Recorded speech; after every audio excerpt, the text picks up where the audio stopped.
यही डालो ऐसे स्टार लगा करके।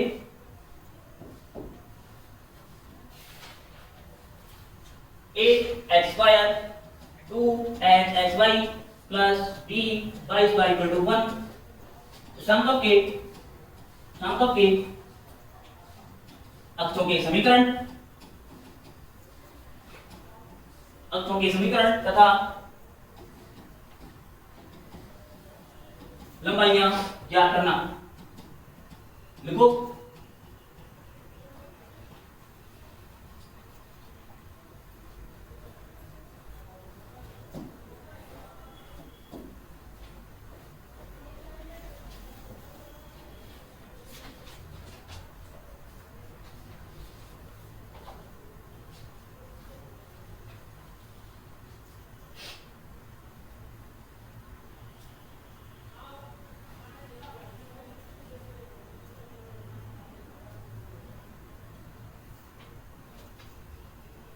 देखो स्टार्ट डालेंगे, पहले पॉइंट डालेंगे अपन, फर्स्ट पॉइंट डालेंगे अक्षों की लंबाइयां ज्ञात करना।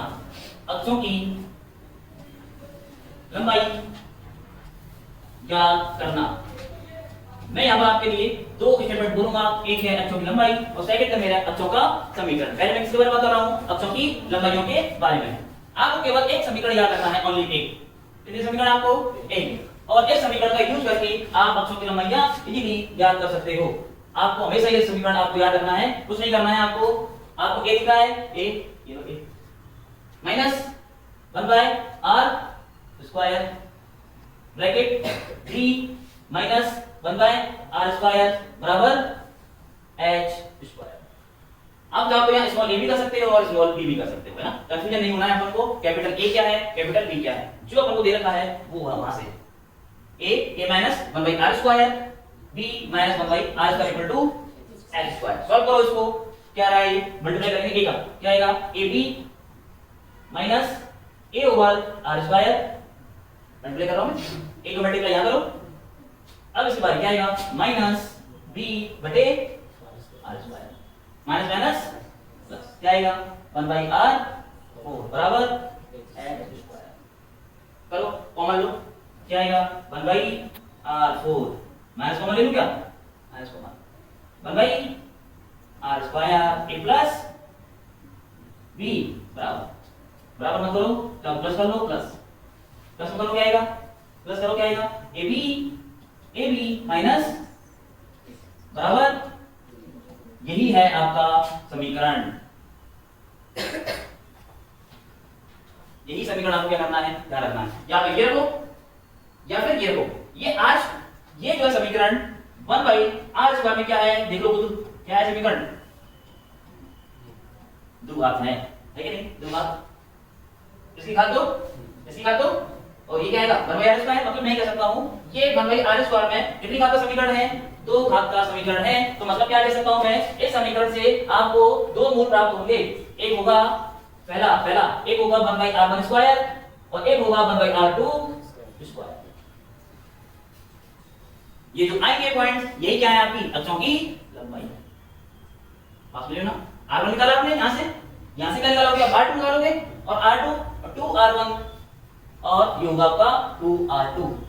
इन दोनों में से जो बड़ा होगा वो या तो दीर्घ होगा, जो छोटा होगा वो क्या होगा? आपका लघु अक्ष होगा। वो डिपेंड करेगा कि वो संकल्प है वो क्या है। यदि दीर्घ है दोनों पॉजिटिव होंगी, दोनों पॉजिटिव होंगी आपकी।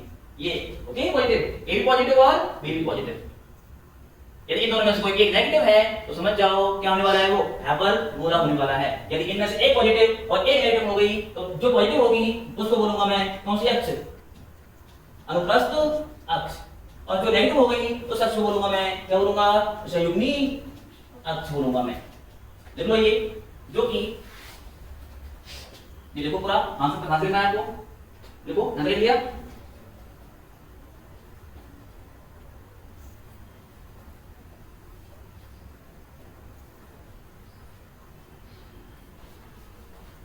ये समीकरण नंबर 1 डाल लेना। समीकरण नंबर 1,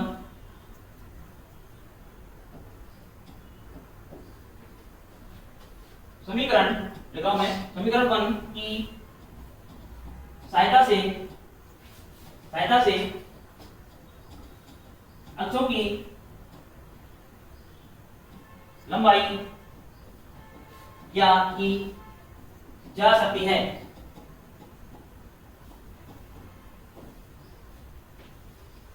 यह समीकरण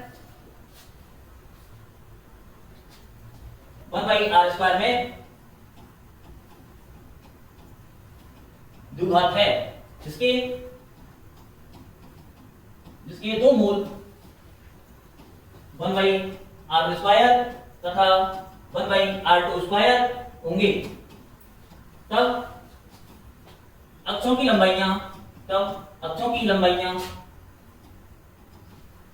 2r1 तथा 2r2 होगी।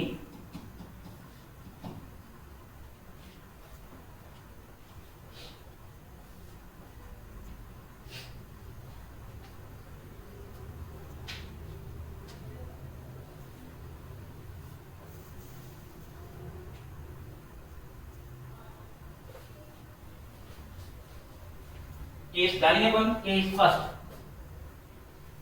केस 1 डालो बेटा, केस 1, केस फर्स्ट।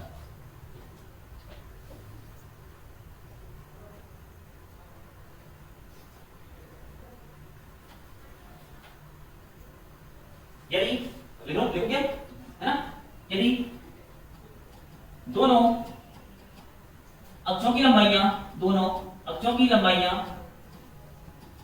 2r1 तथा 2r2 धनात्मक है, तो यह क्या होगा, मैंने बोला था, तो दीर्घवृत्त होगा। यदि इनमें से मान लेते हैं कि यदि इनमें से r1 की वैल्यू बड़ी है और r2 की वैल्यू क्या है, छोटी, तो जो बड़ा होगा वो कौन सी अक्ष होगी आपकी, दीर्घवृत्त। समझ लो ना, तो 2r1 क्या होगी आपकी, दीर्घवृत्त होगी, और 2r2 क्या होगी आपकी, लघु अक्ष होने वाली है। जो छोटा होगा वो कौन सी अक्ष होगी, लघु अक्ष, जो बड़ा होगा वो कौन सी अक्ष होगी आपकी, दीर्घवृत्त। तो ऐसा क्या, तो 2r1 दीर्घवृत्त तथा 2r2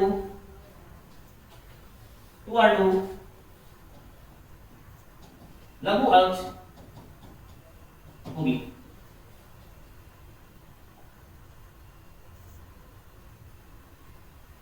ये देखो,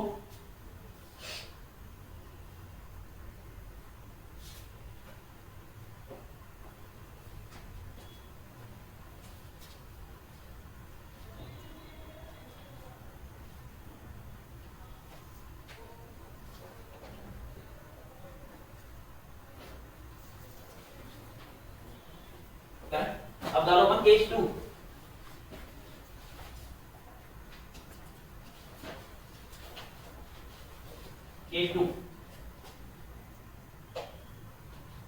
केस सेकंड। यदि 1/r² तथा 1/r2² में से एक धनात्मक तथा एक ऋणात्मक हो, तो वो है क्या होगा आपका, तो वो है अति परवलय होगा। तब हम मान लेते हैं, है ना, 1/r1² क्या लिया मैंने, पॉजिटिव ले लिया, तो 2r1 क्या होने वाली है, मैं बोला था अभी आपको, ये कौन सी अक्ष होगी, अनुप्रस्थ अक्ष होगी। जो पॉजिटिव वैल्यू आएगी वही कौन सी अक्ष होगी आपकी, अनुप्रस्थ अक्ष होगी। और 1/r2² का वैल्यू क्या आ गया, नेगेटिव, दोनों पॉजिटिव, दोनों में से कोई एक नेगेटिव अगर होगा, जो नेगेटिव आएगी वो कौन सी अक्ष होगी आपकी, कौन सी होगी, संयुग्मी अक्ष होगी। जो पॉजिटिव आएगी वो कौन सी अक्ष होगी आपकी, यस, कह सकते हो आप। तो 2r2 कौन सी अक्ष होगी आपकी, संयुग्मी अक्ष होगी। तब इसकी लंबाई संयुग्मी अक्ष की लंबाई बेटा लिखो, क्या कर रहा हूं मैं, 2 अंडर रूट ऑफ, मोड में लेना है अपन को, लेना है आपको मॉड में लेना है। मॉड में क्यों? क्योंकि R2 वैल्यू क्या है आपकी नेगेटिव, नेगेटिव है ना, और नेगेटिव के अंदर I क्या आएगा, इसलिए मैंने मेड के लिए R2 स्क्वायर, R2 ऐसे होगी, तब इसकी लंबाई, तब इसकी लंबाई लो, तब इसकी लंबाई होगी।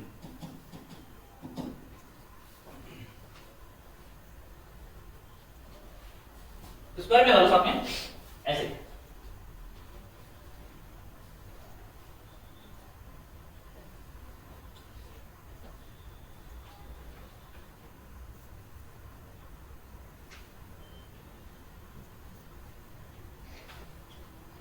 अब डालेंगे बस पॉइंट नंबर 2।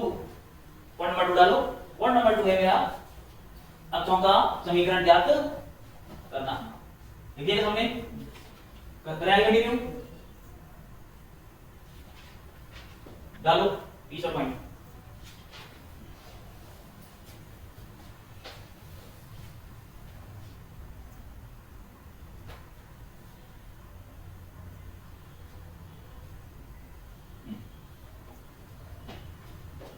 दूसरा पॉइंट है मेरा अक्षों का समीकरण ज्ञात करना। इसकी भी एक समीकरण है। अब सुनो मेरी बात, लिखने से पहले आप, अब हमें R1 की वैल्यू ज्ञात करनी और अब दूसरी किसकी वैल्यू कर ली आपने ज्ञात, R2 की।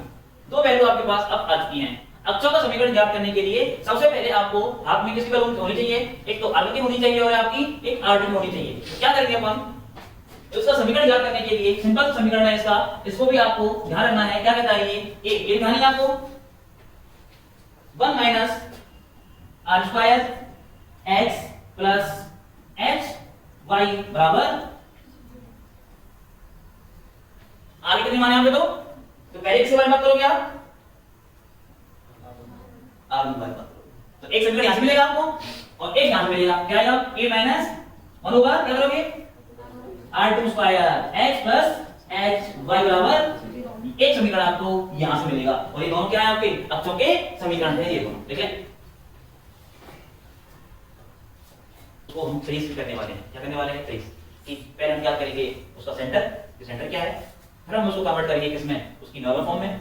नॉर्मल फॉर्म में कन्वर्ट करने के बाद हम क्या करेंगे, उसकी अक्षों के समीकरण और अक्षों की लंबाइयां, इन सभी के बिहाफ पर हम उस पॉइंट का क्या करेंगे, वक्र कैसा होगा वो ट्रेस करेंगे अपन, उसको हम ट्रेस कैसे करने वाले हैं इन सभी के आधार पर। ठीक है, देखिए सवाल,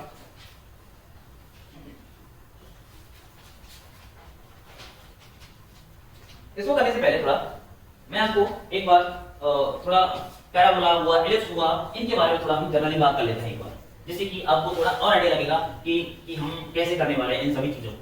ठीक है, तो केवल एक एक करके हम थोड़ा अपने रिजल्ट लिखेंगे और उसके बाद हम आगे कंटिन्यू करेंगे, बस कुछ नहीं करने वाले ज्यादा अपन। तो पहला डालेंगे अपन फर्स्ट, केवल ये आपके जो हम आगे पढ़ाने वाले हैं उसके लिए केवल, जिससे कि आपको आइडिया लगेगा कि मैं ये कैसे कार्य कर रहा हूँ। ठीक है, सवाल कैसे कर रहा हूँ मैं। तो पहला टर्म डालूंगा फर्स्ट परवलय, परवलय y स्क्वायर बराबर क्या होता है ये 4x। ठीक है, डायग्राम भी देख लो उसका,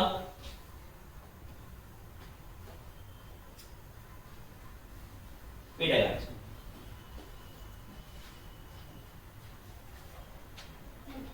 देख लिया। अब डायग्राम के बारे में बात से पहले आप ये देखो,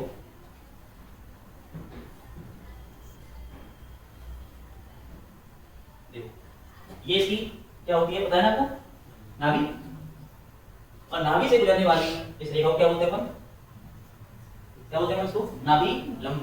क्या बोलते हैं इसको, नाभि लंब बोलते हैं। ये वाली रेखा क्या कहलाती है आपकी, ये है नियता, ये है O फॉर ओरिजिन, मूल बिंदु। S है आपकी क्या बोलूंगा इसको मैं, नाभि। ये है मेरा क्या बोलते हैं उसको, नाभि लंब, नाभि लंब के कोऑर्डिनेट ध्यान है किसी को, क्या होते हैं नाभि कोऑर्डिनेट a, a, 0, तो ये ना a, 0। नाभि लंब का समीकरण पता है किसी को, नाभि लंब का समीकरण क्या होता है, देखो ये h बराबर क्या होता है, h बराबर a। ये किसका समीकरण है, नाभि लंब का समीकरण है। क्योंकि ये से OS यहां से यहां तक की दूरी कितनी है आपकी 1, यहां से यहां तक की दूरी कितनी है आपकी अगेन ये भी कितनी होती है आपकी 1, लेकिन माइनस में ये पॉजिटिव है, ये x एक्सिस आपका और ये आपका कौन सा एक्सिस है y एक्सिस आपका। बस समझो पूरी बात, पूरी डायग्राम आपके में पैराबोला जो है आपके दिमाग में समझ जाना चाहिए अब, क्योंकि मैं आपको लेक्चर चला गया हूं कौन सी क्लास में 11th क्लास के अंदर, हो सकता है कि आपने पढ़ा हो, लेकिन उसके अंदर यही था स्टैंडर्ड फॉर्म है किसका है y 4ax का है। थोड़ी हो सकती है क्लास लंबी हो सकती है, लेकिन हम आपके दिमाग के अंदर कोई डाउट नहीं छोड़ने वाला मैं। पैराबोला ये होगा, लेकिन अंतर इतना है कि ये जो है इसका स्टैंडर्ड फॉर्म है बस, और वो हम पढ़ रहे हैं कौन सी form general equation of conic. General equation होगी वो किसकी होगी पैराबोला की होगी, वो भी पैराबोला है और ये भी पैराबोला है। ये थोड़ा इजी है क्योंकि इस समीकरण थोड़ा देखिए बहुत अच्छी लग रही है ना, सुंदर भी है, स्वीट भी है, छोटी भी है, और वो देखो उसको देख के डर लग जाए आपको, पर डरने की कोई बात नहीं है। जो प्रॉपर्टी इस पैराबोला की है वही प्रॉपर्टी उस पैराबोला की भी है, बस दिमाग में आपको ये रखना है। उसके नियत का समीकरण, उसके नाभि का निर्देशांक जो भी होंगी वो एग्जैक्ट यही होंगी, बशर्ते कि आपको पता होना चाहिए ये क्या है। ये कौन सी है इस दीर्घवृत्त का अक्ष, ये क्या है, इसका समीकरण क्या होता है y बराबर 0, क्या है समीकरण y बराबर 0, तो ये कर सकते हो आप, ये है आपकी परवलय का अक्ष, लिख सकते हो आप परवलय का अक्ष, इसका समीकरण क्या होता है y बराबर 0।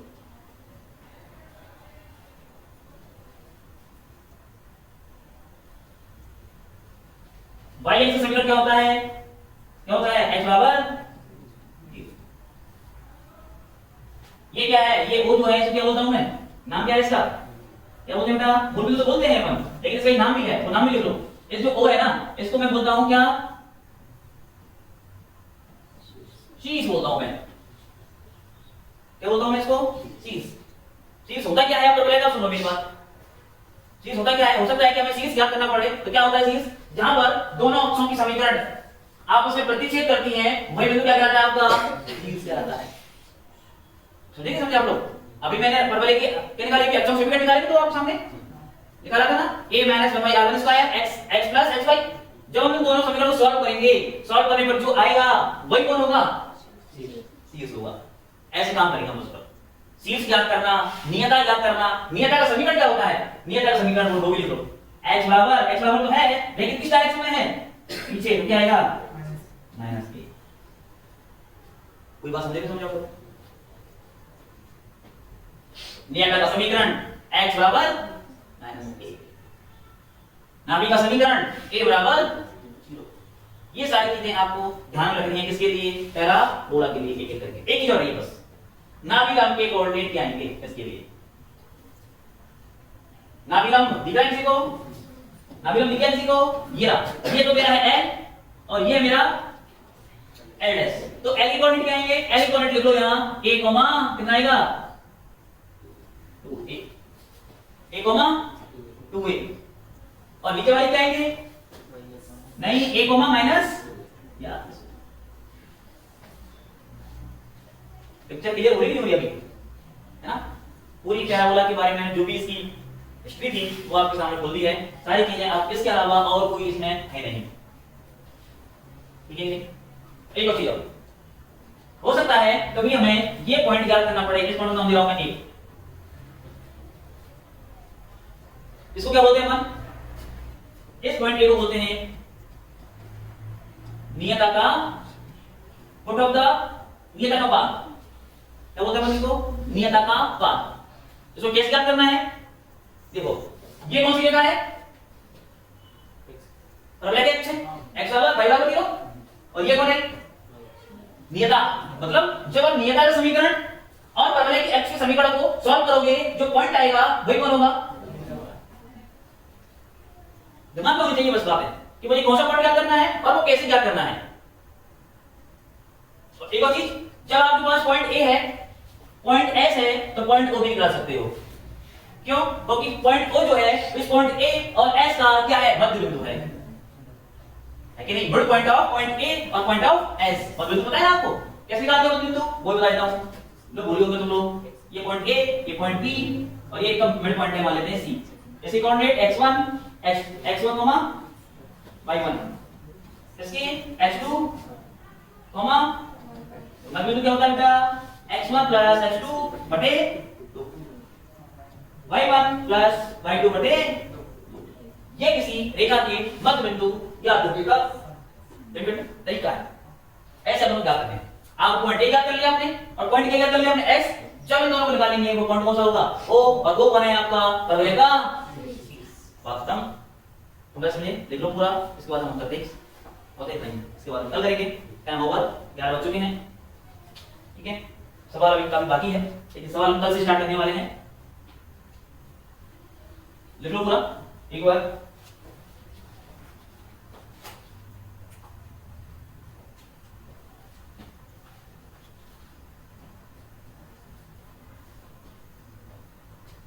घर पर जाकर के आपको ये सब एक बार रिवाइज करना है। घर पर जाकर के, ये नहीं घर पर जाकर के आप लोगों ने बैठ पटक दिया। आप लोग मेहनत कीजिए ना यार, ना कि अपना ये मेहनत जो करोगे ना, ये समय है आप लोगों के लिए करने के लिए, ये आपको काम आने वाला है हमारे समय में। आपको फिर जब भी आपकी तैयारी करोगे तो आपको इतना एफर्ट नहीं करना पड़ेगा कहीं भी। अभी से आपने जो कॉन्सेप्ट है उनको आप स्ट्रॉन्ग कर लो। पता नहीं आप कहां से जो भी है आप यहां तक पहुंच के पढ़ रहे हो, आप अच्छी बात है, लेकिन आपको कहीं ना कहीं जो आधार है मैथमेटिक्स का वो आपको कहीं ना कहीं वीक है, कमजोर रह गया कहीं आपका। जब भी आपको ये आवश्यकता पड़ती है, मैं आपको 11th क्लास में लेके गया हूं, आपको पता पैराबोला पढ़ाया आपको। कल हम एलिप्स के बारे में बात करेंगे, फिर हम बात करेंगे किसकी? हाइपरबोला के बारे में। इन तीनों को पढ़ाने के बाद हम आगे कंटिन्यू करेंगे, कुछ भी हम आपको छोड़ने वाले नहीं हैं। ये है ताकि आपको कभी भी भूलोगे नहीं, पैराबोला, एलिप्स और आपका हाइपरबोला, सारी चीजें आपको याद होनी चाहिए। ठीक, तो इसके बाद कल मिलते हैं और रेगुलर आना है आपको, ठीक है।